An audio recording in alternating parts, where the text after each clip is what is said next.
Secretário, eu vou aproveitar a presença do senhor aqui, porque essa semana, inclusive ontem, nós falamos disso, que esse ano, em março de 2025, a gente está ali 5 anos de pandemia de Covid registrada aqui no Brasil. E eu gostaria que o senhor brevemente falasse desse panorama geral, como que o Espírito Santo vem reagindo nesses últimos anos, 2023, 2024, que a gente não teve, né, tantos casos registrados. Como que foi essa avaliação do senhor, da Secretaria de Saúde, sobre a pandemia? E quais são, digamos assim, os meios adotados para poder a gente manter a higiene, para a gente manter a Covid sempre afastada, né? Pelo menos da população capixaba.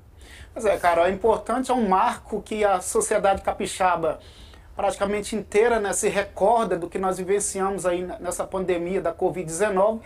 Acho que para nós, primeiramente, é importante ressaltar esse desafio que foi o Sistema Único de Saúde, dele se reestruturar em um modelo de primeiro buscar salvar vidas. Sim.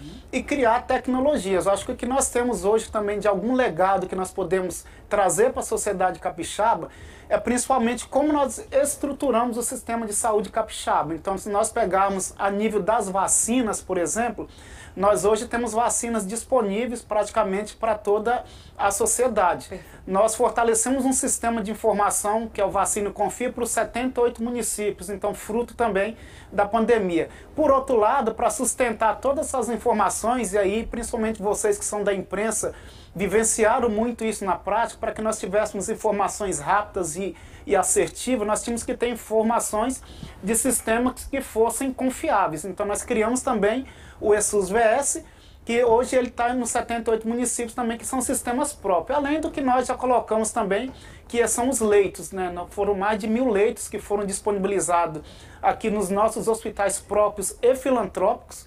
Então, uma garantia do que esse serviço ele continuasse no estado e não fosse hospitais de campanha. Então isso é um legado, é o que ficou depois também, que a gente segue utilizando. Então hoje, quando você tem um aumento nas doenças respiratórias ou nas doenças causadas por arbovirose, nós hoje não precisamos ter aquela correria que tinha antes da pandemia.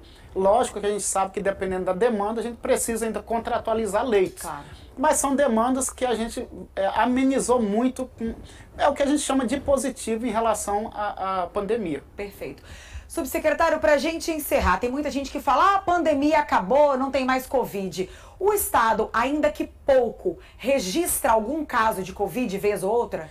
Nós estamos aí praticamente há 2 meses e meio de 2025 e nós tivemos um relato, né, puxamos um relato de 2024, nós ainda tivemos 74 óbitos no ano passado por Covid. Então a gente precisa, nesse aprendizado, Carol, que nós tivemos com a pandemia, do uso de álcool, quando nós estamos suspeitos, de máscara, se eu estou positivo, ainda fazer o isolamento, fazer o teste. O Estado hoje tem mais de 270 mil testes disponibilizados aí para os municípios, e principalmente esses cuidados, né, com as pessoas que são mais idosas, que têm alguma comorbidade. Sim. Continua valendo as mesmas orientações. Então, são legados que nós aprendemos. A doença ela deixou de ser uma pandemia e tornou uma emergência e ela segue em monitoramento. Então, a Secretaria Estadual de Saúde, ela vem monitorando isso junto com 78 municípios para que a gente evite cada vez mais o número de óbito por essa doença. Perfeito. Subsecretário, gostaríamos de agradecer imensamente a sua presença, os seus esclarecimentos, não só para falar de Covid, mas também para falar do caso de Laranja da Terra, que é um dos nossos destaques do jornal de hoje. Muito obrigada pela sua presença, volte sempre. Obrigado, estamos à disposição aí da sociedade. A gente que agradece.